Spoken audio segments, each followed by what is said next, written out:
Today we're going to be showing you how to replace a dishwasher. We are replacing this one, which is a Whirlpool. It does still work. We are replacing it though, just partly because we recently redid our kitchen. It would be nice to have one that matches with the stove over there. And also because the new one is a higher end and it has a somewhat larger capacity for the dishes, even though it takes up the same space in the kitchen. This new dishwasher is, what is it? It's a KitchenAid Superba.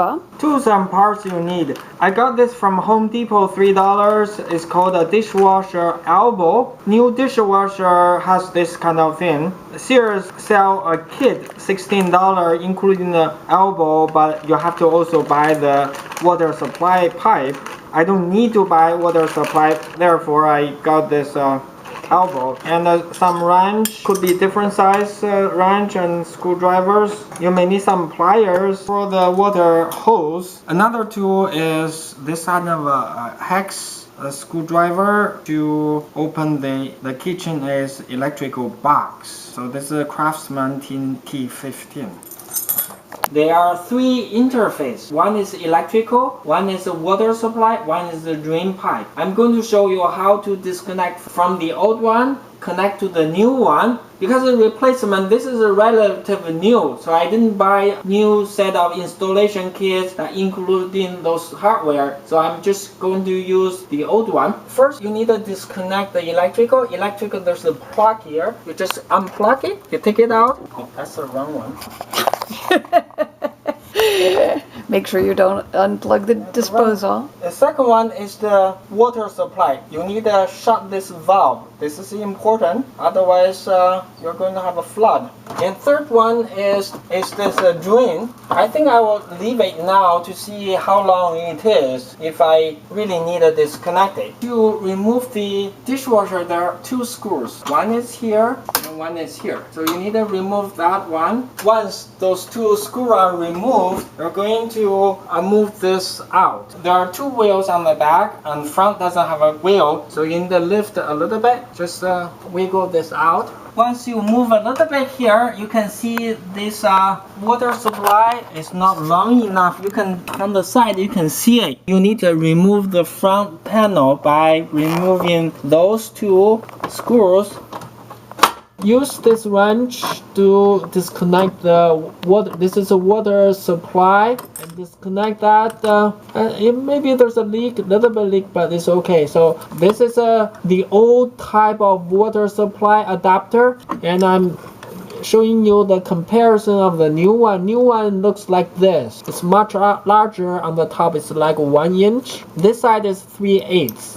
Remove this cover of the electrical box. Remove those connectors so you can remove the electrical cords. Remove the screws for the green wire. This is connect to the ground. So the drain hose is pretty long. I use this plier.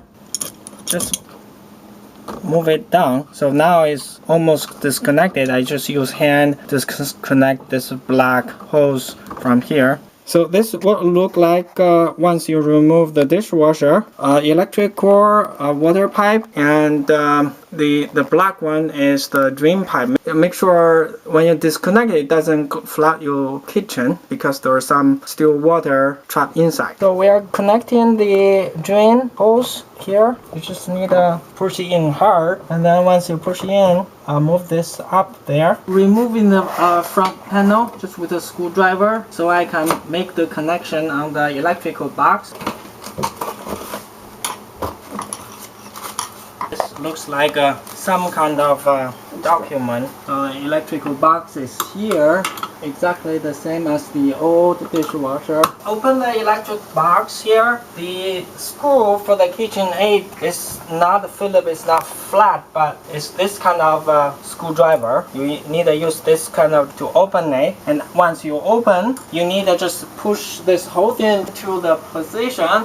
Remember the pipe and electrical wires under, and make sure they come out. This is pretty easy, just you push the water inlet, this elbow is here. You just use a hand to thread it in. Beginning, you just use hand, and at the end, use a plier, and then you pull this electrical wire into the box and make a connection. Basically, you need to connect the hot to black and white to neutral and the green to the ground. Once you connect it, you can put this back in, and then the rest is easy. I did a top fasten on the top. If you want, you can also fasten on the side. Either way, just like 2 screws. I didn't really push all the way in because I want to see a little bit better the panel. See the panel? Once you push in, you won't be able to see clearly. Your hand is a little bit hard to go in, but that's a style. Looks a little bit better, and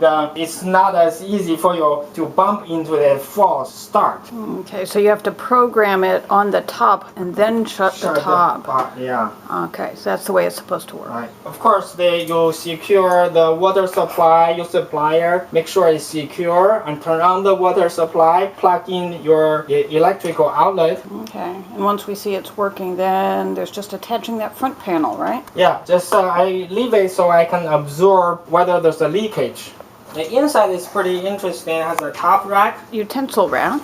It's a For utensil for large cooking utensils and there's a middle. Your fork, the spoon maybe go here. so here's the dishwasher loaded up for the first time. Bottom, top, and then very top rack. One thing we've discovered just in the process of loading it, that the control panel, which is on the top of the door, is quite sensitive. So really, if I'm standing there with my leg next to the edge of the door while loading, some of these buttons start beeping, which is a bit startling. The buttons go on, they beep, they flash a little bit of blue when your leg goes against them, but actually, it really shouldn't be a problem, because if you don't close the door and start it, and therefore start it within 3 seconds, it's not going to start. Okay, and what we see here, now we've started it, you can actually kind of see the lights for the control panel along there, and a little light on the door indicating, I suppose, that it is in operation. I mean, we'll discover more about this as time goes on. Standing maybe about 3 feet back from the dishwasher right now in order to see those. If you get closer, it's less evident.